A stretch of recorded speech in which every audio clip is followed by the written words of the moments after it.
Welcome back to the Nick Bartlett Show, everybody. This week, I'm going to give you my picks on the spread as well as the over-under for the top 4 games out west. So this week, that's going to be Texas Tech at Utah, ASU at Baylor. We got Michigan State at USC and Fresno at Hawaii.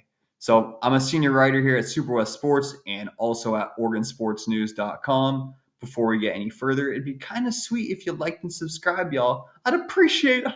But yeah, no, it'd be pretty sweet.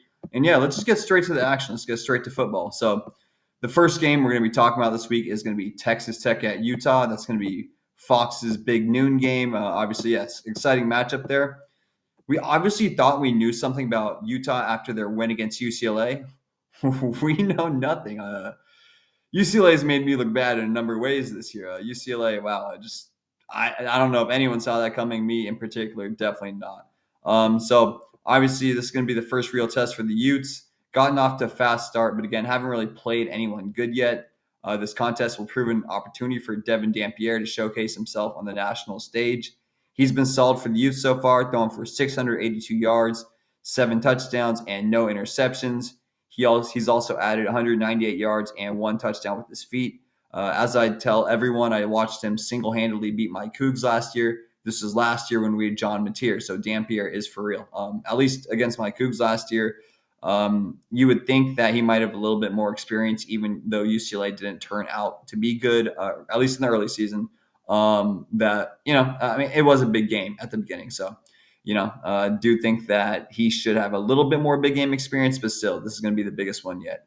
The Utes definitely have the advantage on the offensive line, but they should be tested by Tech's defensive front. The Red Raiders have a decent defensive line fueled by a bunch of offseason transfers. They got David Bailey, formerly of Stanford, Romello Height. Both those guys are tied for the team leading sacks at 2.5. And the Utes are also going to need to contain Tech's explosive offense, led by Bevan Morton. Morton's thrown for 923 yards, 11 touchdowns, and 1 interception. He's just complimented by a lot of talent at Tech. Skill positions, Adam Hill and Coy Eakin are some other names to know. And I'd say they're definitely some of their leading contributors. Utes definitely had a tough introduction to the Big 12. Definitely time for them to, reintroduce themselves a little bit. We'll see if they can get that done. I don't think Kyle Whittingham and anyone was expecting that in their first year in the Big 12. So this is a way to kind of really get themselves off on the right foot here. I'm going to do something a tiny bit different this week, give you a little bit more information. Instead of me blabbering and singing, I'm sure there'll be a song later if I haven't sung yet. Proper grammar there, obviously. But yeah, I want to give you some quick hitters about each team. I think it just add a little bit of depth to the breakdown before I give you the spread and over/under. So Wayshawn Parker for the Utes, 198 yards on the ground and 2 touchdowns. Been a former Coug, so I know him well. Glad to see him doing good. Ryan Davis, wide out, 171 yards and 1 touchdown, contributing there for the Utes. And Jackson Bene has 2 interceptions and 3 pass breakups on the year for Utah. You're looking at Tech. Adam Hill, as mentioned in the preview, has rushed for 207 yards. Cameron Dickey rushed for 169 yards and 4 touchdowns. So Dickey's definitely making an impact. And Bryce Pollock has 2 interceptions. So when you're looking at this game in its entirety, it's probably going to come down to Utah's front versus Tech's skill position players. And again, as always, I release my fearless predictions later today after this video, so I'm not going to give you my pick for this game yet. But in regards to the actual spread here, I believe that Utah will cover this week. They're 3.5 favorites. So again, I think Utah will cover. And for the over/under at 56.5, I'm going with the over. So again, going with the over at 56.5, and Utah will cover the spread. The next game, I think a really good potential bounce back game. Obviously, they have to complete it. ASU is going to be at Baylor. And I'm just interested to see really how Sam Leavitt comes back. He had a really tough outing against Miss State. Let me get to my notes before I kind of spoil all my notes here. As always, give you my picks at the end. Y'all know the deal by now. So if Arizona State wants to make the college football playoff, this is a must-win game. Obviously they could win out and technically get in and win the Big 12, but confidence-wise and just everything-wise, this feels pretty much winning the early season. Entering this contest as slight underdogs, which surprised me a little bit. I think that might be the better team. Again, this matchup just feels like an opportunity to make amends for the missed state loss, except it's a conference matchup. So in reality, it's actually more important. And the Sun Devils are still in a pretty solid spot, pretty solid spot for sure. As I mentioned up top, Sam Levitt will need to play better in Waco than he did in Starkville. Only threw for 82 yards, 1 touchdown, and 2 interceptions against the Bulldogs. So, again, really struggled down there in SEC territory, hoping to have a little bit of bounce back in the Big 12. ASU will also need to keep their ground game rolling. I don't see any reason why it shouldn't be. It's been pretty solid the last game and a half. They got it going in the second half against the Dogs and kept it firing against Texas State. Raleek Brown continues to be dominant. He ran for 144 yards and 1 touchdown against the Bobcats. So, again, he's really an explosive player. And they should be able to exploit Baylor on the ground. The Bears entered this contest ranked 115th in rush defense. Kind of surprising to me in the early season to see them low, but ranked 115th apparently. So you're thinking that ASU should be able to take advantage of that. As always, Baylor's offense pretty sick. 38 points per game, led by quarterback Sawyer Robertson. Robertson. Baylor also has some skill position standouts in Bryson Washington, Ashton Hawkins, and Josh Cameron. Looking in this game, I'm thinking ASU is going to control the line of scrimmage. I love Jordan Tyson. I think they'll look better in Waco. I'm not sure if that's going to be enough to get them the win. Again, there are slight underdogs in this, which, that's just surprising me a little bit. Particularly with how good Jordan Tyson is. That guy's an absolute beast. Kind of your quick hitters, other info on this game. Sam Levitt on the year is thrown for 527 yards, 5 touchdowns, and 3 interceptions. So, again, it was just one bad outing. Hopefully, we'll see him bounce back. Raleek Brown, 292 yards running and 2 touchdowns on the year. And as mentioned, Jordan Tyson, absolute killer. 314 receiving yards and 4 touchdowns, killing everyone. No one can guard him. He's elite. He's fun. He's going to be something special. Jordan Crook, hey, why not? I'll give you 4 stats since it's kind of one of the bigger games. Jordan Crook leads the team with 24 tackles, also has 4.5 tackles for loss and 2 sacks. Hopping over to Baylor, Sawyer Robertson is thrown for 1,070 yards, 10 touchdowns, and 2 interceptions. Bryson Washington is rushed for 304 yards and 4 touchdowns. And Josh Cameron, 244 yards receiving and 3 touchdowns. Keaton Thomas leads the team with 31 tackles. So looking at the Baylor ASU, again, Baylor, I believe, is favored by 2.5, by 2.5 points. I don't think Baylor's going to cover this spread. I think that's, again, a little bit interesting. I'm surprised they're favored. Over under at 60.5. I'm picking the over. Baylor's a good offense. You're thinking ASU is going to bounce back. You're thinking just explosive game. Again, picking the over, and I do not think Baylor will cover the spread. Next game this week is going to be oh shoot, I saw him, guys. I think I like subconsciously think what's it called, sing as I scroll through my notes here. I could think as well. That's a new verb, creating words in the dictionary. Next game, Michigan State at USC. Almost shockingly to me, I know USC is probably back a little bit. I think this game's a little bit better than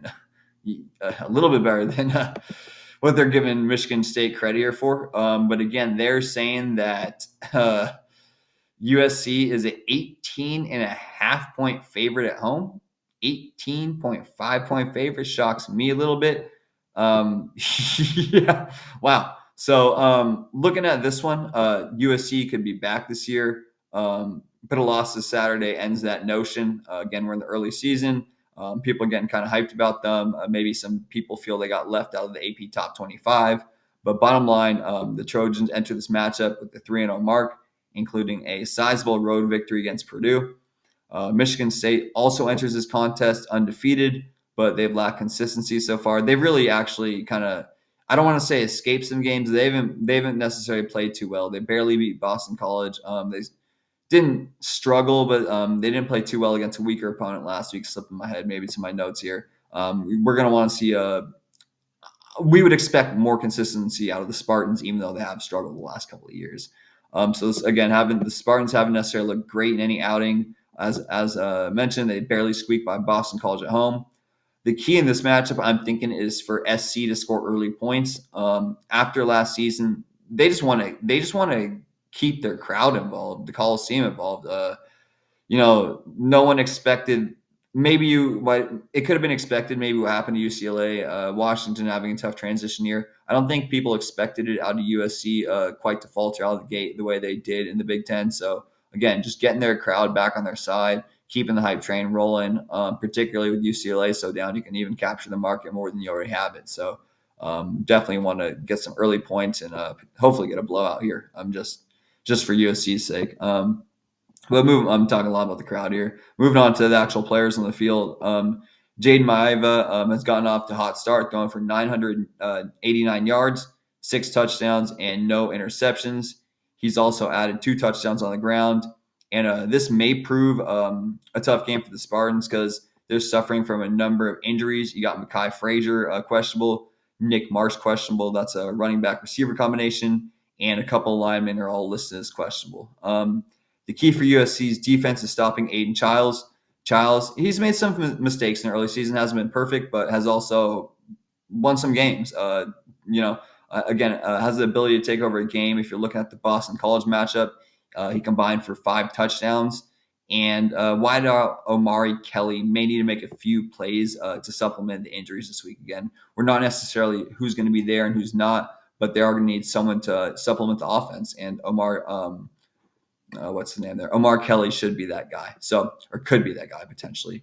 You're looking at USC is second in the nation in both sacks and tackles for loss, and Michigan State's offensive line lacks consistency. So that's probably why you're getting such a wide spread here at 18.5. Again, that's a little wide to me. I don't think USC is going to cover that. I'm going to give Michigan State more credit. I think USC is good this year for sure, but I'm going to give Michigan State just a little bit more credit than an 18.5. That for one of the top 4 games, I picked this. It was between this and I think Boise State Air Force would have been my 5th this year. Pending on time, I might give you a quick preview, but I did think that USC just deserved it based off 3-0 and Boise's opening week kind of shellacking. So I thought the USC kind of earned it with their wins, but an 18.5 point spread just kind of caught me a little bit off guard. So again, I don't think USC will cover. Again, I do not think USC will cover, and I'm picking the over at 54.5. And so yeah, picking the over, guys. Last matchup that we got, as I touched on, not going to be Boise State Air Force out of the Mountain West. I think a lot of people would have thought that. Maybe they would have thought the Apple Cup. Maybe they would have thought the unnamed rivalry in Oregon. First off, the Beavers haven't done enough to get in the top 4. Second off, I love my Cougs. They haven't done necessarily enough to get in the top 4. Had they beat North Texas last week, they'd definitely be here. And for Boise State Air Force, again, Boise just got beat so bad in the opener. Air Force lost to Utah State last week pretty handily. So I just can't justify those games when you have 2 3-1 teams in Fresno State and Hawaii. And a team in Fresno State that I think could be getting really overlooked right now. So why do I always just spoil my notes? Always just spoil my notes, guys. So yeah, Fresno State might be overlooked after their opening loss to Kansas. Kansas had a terrible start to last season, the season previous to this one. I don't know how to say that in technical terms, but so they were hungry. They were ready for a bounce back game. So Fresno State should have expected that. I think Jalon Daniels is like his 10th year in a quarterback in a Jayhawk uniform. So besides for that matchup, Fresno State's really bounced back and looked strong. 3 state victories, including a win in Corvallis. I think that win in Corvallis is bigger than people realize. It destroyed the Beavers season, but huge win for Fresno State. Huge win for Fresno State. As the season progresses, the Bulldogs might prove a surprise team in the Mountain West. UNLV doesn't look unbeatable. You'd expect Boise at some point to get back and be on top there.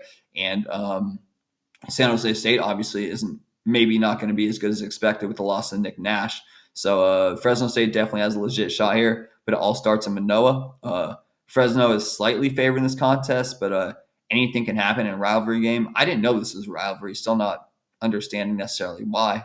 It seemed like they're pretty far away from each other. But if this is technically a rivalry, should be interesting considering it's the last time Hawaii will host this game with Fresno traveling to the Pac-12. Bulldogs quarterback E.J. Warner is starting to find his rhythm after an abysmal start to the season.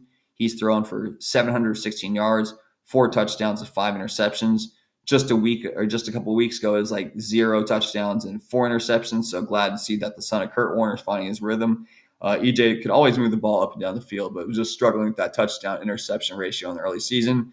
But the focal point of Fresno State's offense is their dual-headed rushing attack, Rayshawn Luke and Bryson Donaldson. The duo has combined for 549 yards and 7 touchdowns on the ground. So this is who the Rainbow Warriors are going to have to stop if they want to win this game. Michael Alejado should be back at quarterback for Hawai'i, so that helps. That should help with their confidence. Definitely add some intrigue to the matchup.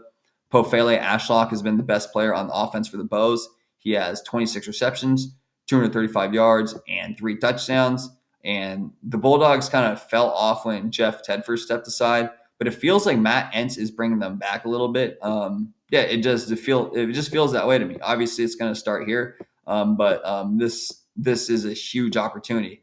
Some extra info. I think I skipped the extra info on the last game, so depending on time, I'll come back and hit that. But looking at Fresno, Bryson Donaldson has rushed for 325 yards and 2 touchdowns. Rayshawn Luke, 224 rushing yards and 5 touchdowns.